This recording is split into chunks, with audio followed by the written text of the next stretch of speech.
And welcome, everyone, to the very first Legends of Lawtown Podcast. I'm Commissioner Babs.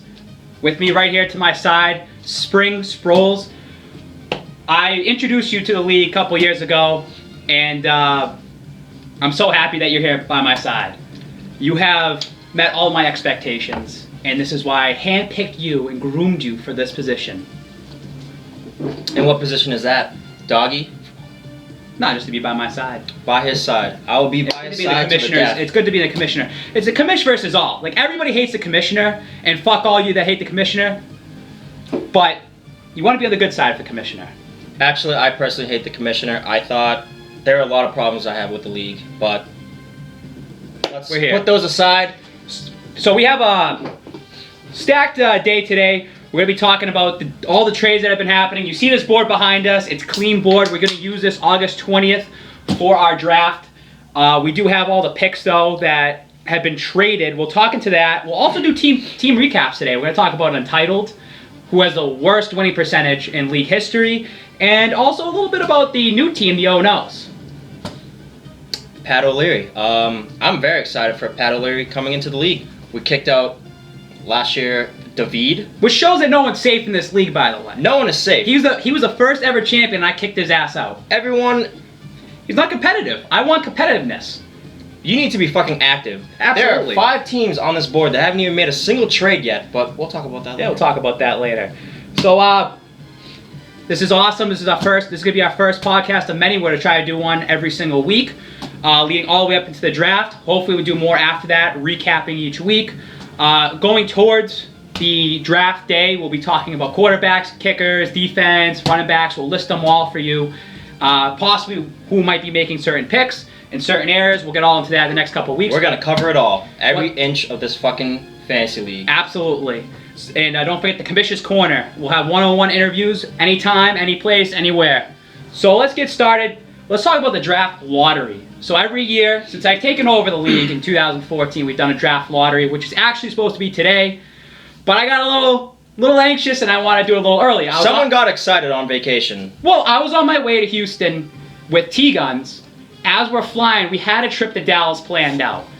As we flew in, he leans in and says, you know what, Babs, the NBA Finals is over, NHL Finals is over, it's football season. And then it went right off of my mind. We're going to be in Dallas, Cowboys Stadium. There's nothing better than having the lottery there. Now, a lot of people were pissed off about it, which they're like, oh, like I wanted to go to the party and I want to do this and that. Yeah, what's the point of the party now? No one's going to be there. Well, it's a summer meeting today. Like, that's what it's supposed to be. But having the draft lottery at Cowboy Stadium, I thought that was good content. And you can see all the videos that are in the playlist. We already uploaded that. So now when you were actually en route to Vegas when this was going on. I was indeed. I was on a flight to LA. I started seeing little pop-ups. You guys had like 200 something odd messages in GroupMe. I thought, someone was just bitching at Babs as usual.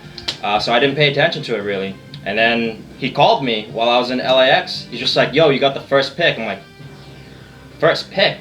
Which by the way, you did the lottery already? That's 2 straight years with the first pick. That is 2 straight years. And 3 years in a row with a top 3 pick. Right. My first year coming in, 2nd overall pick. After that, first overall picks now back to back. Collusion? Maybe. Now, although at the time you didn't know the lottery was going on, just now I had zero idea. Now looking back on it, what do you think about having that draft lottery done the way it was done this year? To be honest with you, I love how spontaneous it was. That's what's great about the league. So many things can just happen at any moment, any day. That's all thanks to me. Absolutely. Commish Babs has done a fantastic job running this league. Next to me right now. Look at how together we are.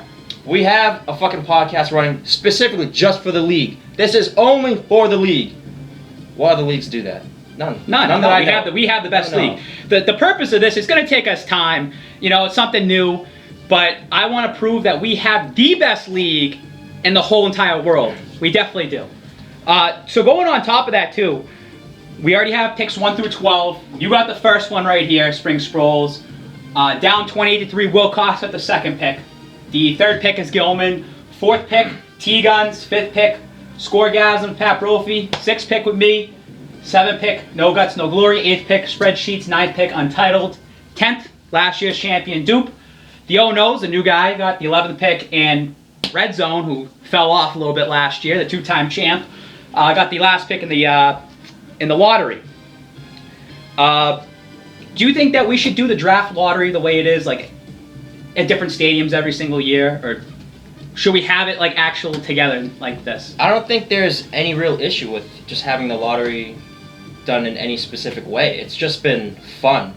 Last year, T-Guns, not here right at this moment, but he let us... Well, of course he's not here at this moment because he's always running away. He does not want to be in front of the camera. He cannot face me for a one-on-one interview. Yeah, he doesn't have a good face for, radio, yeah. I like to say.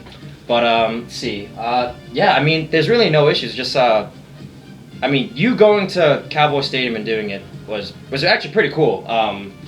Absolutely. Like, I do cool shit like that. Yeah. Commissioner's just traveling and then comes up with a brilliant idea. You don't understand idea. the messages I got when I did that lottery. Everyone's Babs, you're a fucking asshole for doing this without us. Oh, like I'm not gonna come to your party anyway. You cheated. Collusion. Like unreal. I knew I was getting the first overall pick. This is why I have this on right now. Because I knew I was gonna get the first pick. I knew it was either you were gonna get it, I was gonna get it, someone was gonna get it. And in those videos was just straight time real. I said I'm getting a top 5 pick. I'm getting a top 4 pick. I'm getting a top 3 pick. And I said, ha, motherfucker, I got the number 1 pick. I called you right away. I said, hey, give me that pick. You're like, absolutely, I don't want it. I still had no idea what was going on. No idea. He called me, just started screaming at me, yo, you're gonna trade. I'm like, yeah, man, yeah. All right, I gotta get off the phone. I gotta fly. See ya. Great stuff. If you could do it at a different stadium every year, I think that would be something. I think that's cool. I'd like to do something different. You're getting something awesome right there. Well, I'd like to do something a little bit different. We do the envelopes, and you kind of have it random numbers. There's got to be something that we can come up together as a league that we can do a little bit different than right. Just envelopes. Every aspect of the league has been exciting. Yeah. In some way, shape, or form. Like you going to Cowboy Stadium, doing the draft lottery. Some people just do the draft lottery. All right, I'm just gonna put in envelopes. I'm gonna pick out names out of a hat. Here you go. Some shit leagues out there just like 15 minutes before the draft, they get thrown out. That's Do you think there's a big difference to have the draft lottery mid-June compared to now in July? The league has been so active since we had the lottery start that early. It's crazy because the league every season has gotten more and more active during the off season. Like most of us are ready to go after the Super Bowl. Yeah. We're just like, fuck. Now we have to wait. No, we can extend the season or begin the season earlier by just nonstop talking to each other or communicating as we've been doing. And then doing the lottery early, how many people have done mock drafts? Some people like... Or even looked at players. Like a spreadsheet. He's like, I haven't looked into anything yet. It's way too early, but it still keeps this group connected with each other in the off season. And it's not like you just come out of nowhere in August and it's like, all right, it's time to draft. I want a competitive aspect in this league. And I like to see that. I've really changed the league around, and it's shown the last year that it's gotten way more competitive. It's very hard to win this league. It has definitely gotten competitive. I'd rather have teams know where the picks are and have 2 to even 3 months to completely study It's going to change. So no one has any excuses for having like the most shit season ever. Absolutely, you've had plenty of time to look. Yeah. And calculate and make trades even before drafting. Because let's say if we waited, now the old days when you go on Yahoo and you do an offline draft, an online draft, you wait 15 minutes before and you might have not studied. You might only had a week to study. Those days are over. Those days are over. It's July 8th, and you might see some players right now in mock drafts that are down here. They're gonna go up to here, and those guys up here are gonna go down to here. Oh yes. But it's good to know across the board who is what, It's good to know specific player info this early. Like who's gonna get stuck with this year's I don't know, who's gonna draft a Toby Gerhardt? Yeah. From like 3 years ago. Corey Janelle. Or Monte Ball. Back to back, who knows? It's gonna be a good year for the league all around. I'm excited, you're excited. Oh, absolutely. You're ready to go. I mean, I can draft today. I honestly could draft today if I really wanted to. But thankfully we're not, because that would be just retarded. No. Watch out, T-Guns doesn't like that R word. Excuse me. Sorry for the little kids in the room. Yeah. That would be that wouldn't be bright. All right, so moving on, because we just talked about just the recap of the draft lottery and hopefully more in the future. Yep. For that. Let's talk about the trades. There has been so many trades. We haven't put it up here yet because I want to keep this board fresh for August 20th. I think I have a whole sheet right here that says every single trade that I don't even know if we can... Can't see it. No, it's adjusted. These are just different names all over the fucking board. So off the bat, the first trade, and we did it last year. There were only like maybe a handful of trades last year. We probably had a handful of trades in one specific like 3-hour period. Yeah. In one of these days that we've had. And there's been trades where, you know, someone's gotten one pick and they traded it back and then back and forth. Let's start with the first overall pick. Why don't you like that first overall pick? It's less that I don't like it. I love the first overall pick. It's a guarantee. I get that's a David Johnson. That's a Le'Veon Bell. I get the best player available. And the best player available was DJ last year, who was by like a wide margin. I think he scored more than 40 points to the second highest scoring fantasy player. That wasn't a quarterback. I think. I think I just like having more picks in the later mid rounds. That makes sense. Like how I've been drafting every year. Well, I don't want to give too many secrets, but I just favor all the value that I can find in these middle rounds. And on the opposite end, me, I want something that's guaranteed. I go bananas when I draft. I reach too much. I fall in love with too many players. Historically, one of the worst drafters I've ever seen is Brian. And that's very debatable. You can't call me one of the worst drafters. Nope, you're still one of the worst drafters because you'll take Gostowski anywhere around. There's nothing wrong taking a kicker in like the 9th round. He's a guaranteed. The 9th round. He's a guaranteed to score the most points out of a kicker, top two out of a kicker. I don't have to worry about that position. So last year he was in the top 10 of kickers. That's what he's going for. Guaranteed. I need a top 10 kicker. I'm actually looking for a top 12, but. So having that number 1 pick, it's a king's ransom. You know, we had a good trade. It was a gigantic trade that we made. But it was good. I got a 3rd rounder out of it. You got my 2nd rounder, but then you got 4, 5, 6, 7, 8. Like there's a lot of picks out of that. Exactly what I wanted. Last year I gave I think a little bit less.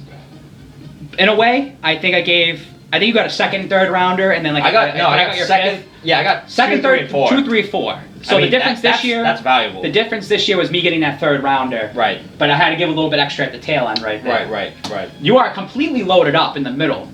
Completely. Because now if anyone's looked at the draft board, I have 11 picks in the first 6 rounds. Your first pick comes right here in the 2nd round.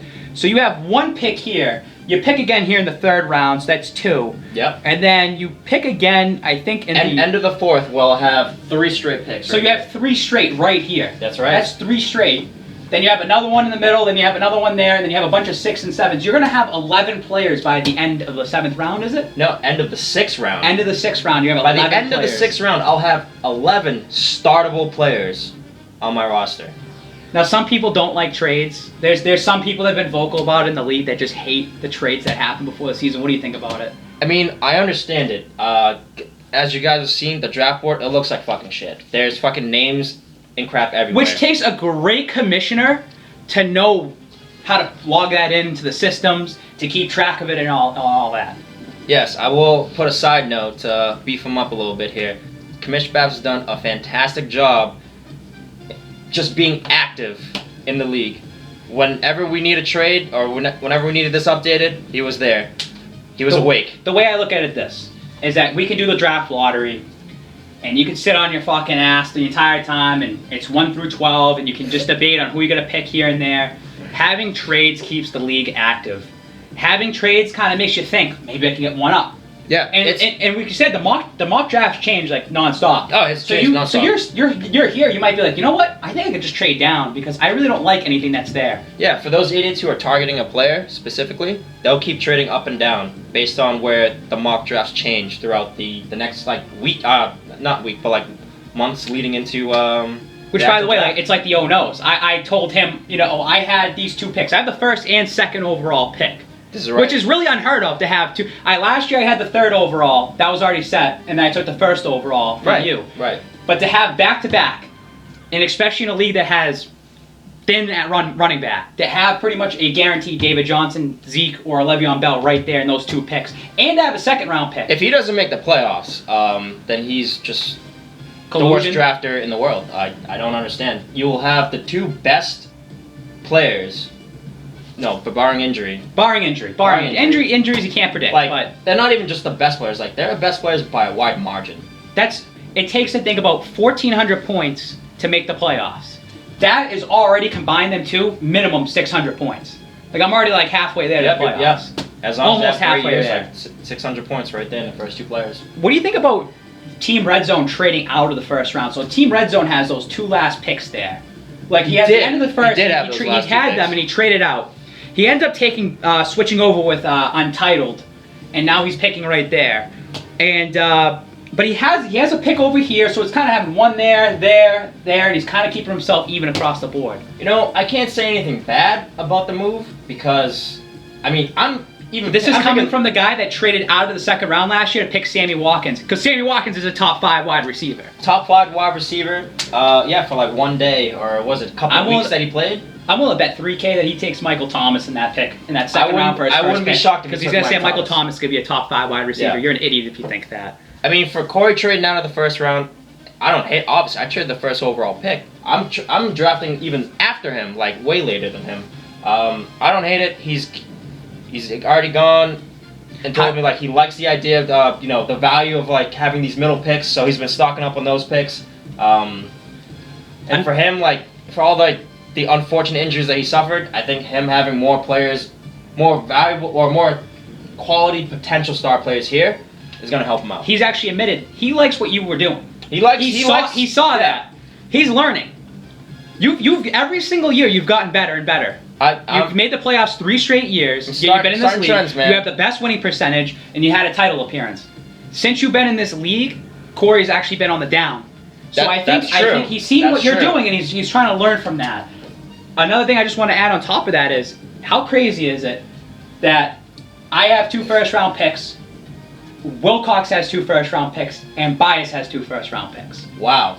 I actually didn't even realize that. So 3 GMs in the league have 3 2 GMs first-round have picks. 2 first-round picks. That is unbelievable. So Wilcox has my original 6 overall, and he has the Oh-No's. Right. So he's picking 6 and 11, and Bias has his at 9, and he's picking at 12. So that's, I mean, you got your core right there with 2 great players. If it's running back, wide receiver. You have a great wide head receiver. start right there. Yep. After the first round, you guys will have the best teams for at least like the first four rounds even. Yeah. Like you'll have 2 legitimate star players on your team. That's gonna be great for those GMs. I know that T-Guns, just gotta mention him, has 3 8th-round picks. What did he trade with you?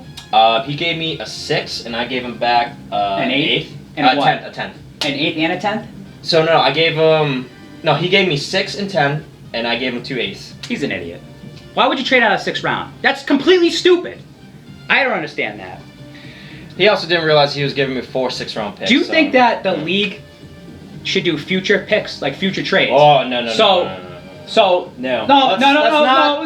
Let me open it up for a discussion right now. No. I reject. Not during the season, but before the season. No. So, like, because then teams will sell out and they'll be like, "Oh, I want to trade for a 1st-round pick next year." Yeah, no. You don't want that at all. No, we're not the NBA. We're not the fucking NFL. This is just simple fantasy football. Will this league ever go PPR? This league. This league is not a PPR league. This is a standard league. Should go half-point PPR. No, I don't think At least half-point PPR. We'll talk in 5 years. We'll talk in 5 years when we actually keep the same 12 people for 5 straight years. There's some people that are on fringes right now. Speaking of which, there are a lot of players. A lot of teams that gotta look out for themselves. Speaking of which, we can go right into it right now, going over the team recap. Yep. Untitled. Today's highlight reel. He's been in this league for 3 years now. I hyped you up. I came in at the same time. We both came in. You guys came in the same time. When I took over back in 2014, I needed extra players. I kicked out a lot of people.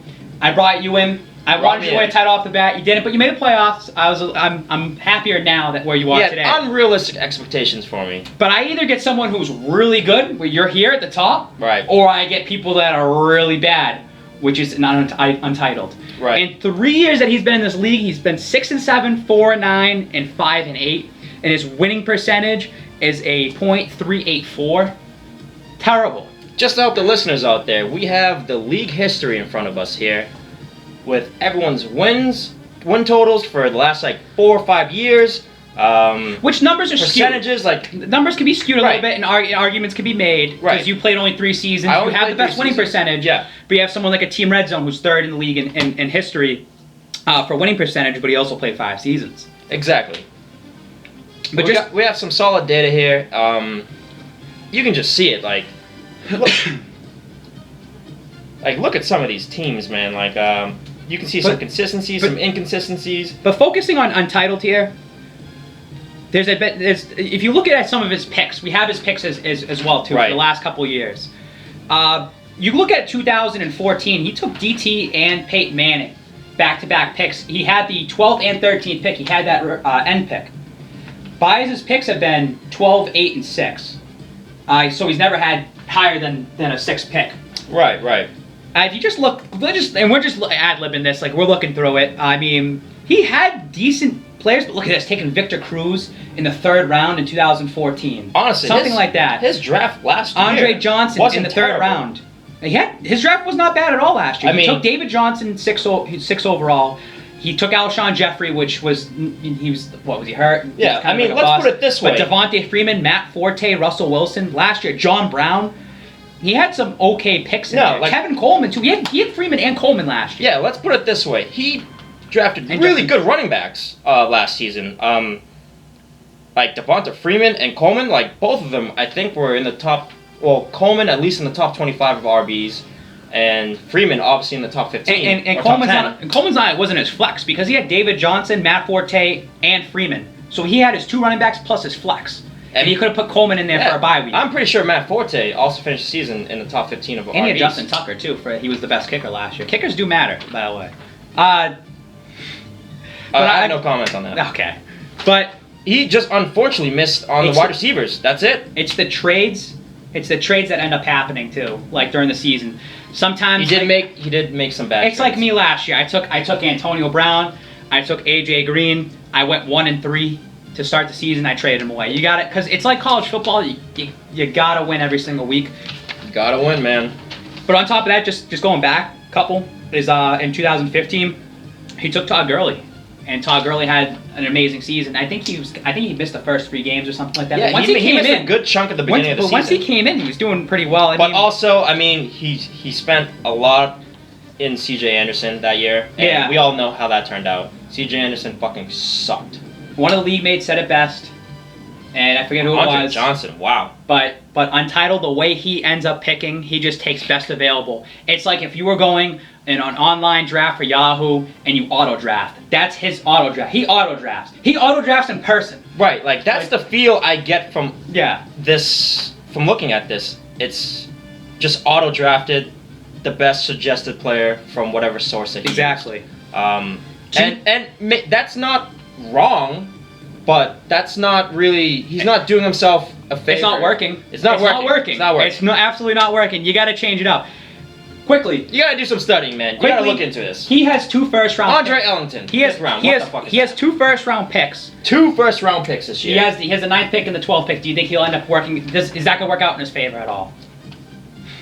Honest, I have no idea because looking at all these picks, he always makes a mistake in the first 3 rounds. Go ballsy, Untitled. If I go ballsy, just take Tom Brady in the first round right before Duke. Duke says he wants to take Brady. Just freaking take Tom Brady in that first round spot right there. I think for Untitled, he just say fuck every other source he's got to reach. He just has to just pick like the guaranteed player. Fucking take TB12. Take the whole Patriots offense. You're not gonna fail. If he has another really bad season, like I'm talking 3-10, like he's never had a winning record. He's never had a winning record. He only has 15 wins total. You had 10 wins last year. He only has 15 wins total in 3 years. He's been 4-9. If he goes 3-10 this year, do you think that there's a chance that I should take a review of kicking him out of the league? It's tough, you know. Sometimes you look and we're all friends and everything like that, but it's a business at the end of the day. We're all friends. I mean, well, I guess David kind of was, but not really. He's friends with certain people in the league. How funny is it that David hosted our first ever offline draft like this, and I kicked him out of the league? I mean, he also hated us after a while, too. Just like, you guys just talk too much. He drafted a kicker that was suspended, He drafted people that didn't even exist in the league anymore. Like, he just made absolutely no sense. He was all over the place. It was too much of that hookah. Oh yes, I'm gonna draft Jordy and Fat Lacey back to back last year, and let me trade Jordy after the first fucking week. Moving on, Untitled, just clean up your act. Like, seriously, like, you're on notice this year. You better get into the playoffs. Otherwise, we might not be friends anymore. Yes, he is one of a few teams that haven't made the playoffs at all. You look at it like this: his winning percentage is .384. The next one up is .433. He's got a long way to go to climb up. But yeah, hey, Duke won the championship last year. Duke showed that those teams at the very bottom could have a fluky season and make their way up to the top. Yeah, moving on, man. We have the Oh No's. The Oh No's. My favorite addition to the league. Now, Mr. Pat O'Leary knows this league pretty well. Yes, he's not just some scrub that you picked up off the street. I've groomed him. Like, it wasn't like, oh, I just threw him right in the first year. I've groomed him. I've showed him what the league is. I've showed him transactions. He came in and said, I'm going to mop the floor with this league. I'm going to trade rape everybody. I am going to win the title in the first year. I love hearing that. I love the competitiveness. He is uber confident, and I love that because I'm going to wipe the floor with him. I like it because I think you proved yourself the last couple of years. You still need that title. It might come. That elusive title. It might come. It's going home with me. But I see O'Leary is going to be the next spring Sproles. I already see him. I already see him as a playoff team. Just from talking to him, I think his knowledge of just everything fantasy is really deep. Yeah, absolutely. Really deep. He's just gonna come in and just. I don't think he's gonna shock anybody by being a really good GM. He's just gonna come in, make the playoffs. He's gonna make noise. What's great is that he's active as well too. He came in, and he's already talking. He's actually already made a couple trades. I mean, he gets a little bit scared. I think he gave up too much. Like, yeah, I had a pick, and I said I was gonna take Brady or something, and he had to trade back up. Yeah, it's weird. Yeah, me and him had a trade lined up, and then he got some cold feet. Yeah. The next day he's like, "Yo, I got drunk, bro." I'm like, "All right, how about the trade?" He's like, "Nah, all right, thanks, man." I love when people drink and then they end up making trades and they just regret it the next next day. Cough, Wilcox. Yeah, Wilcox, Willie. I think O'Leary's. It's going to be a great addition to the league. I think he's going to be making the playoffs as well this year too. It's a guarantee. Again, it's commish versus all. It's one versus all. Yeah, but he's a team that I'm looking out for. That's going to be there come mid-December. Yeah, looking at some of the trades that he's made so far, he doesn't have a first round pick at all either. No, he doesn't. But he has that 13th overall, which is kind of like a first round. Basically a first round pick. Yeah. And then he takes all the way at the end, back at the second. Right. Yeah. And then he has no third round. He has no third round pick. Yeah. No third round. It could hurt him. It could hurt him, but. Am I reading this right? He has one fourth round pick. That's it. And he was trying to stockpile at the end. Yeah. Listen.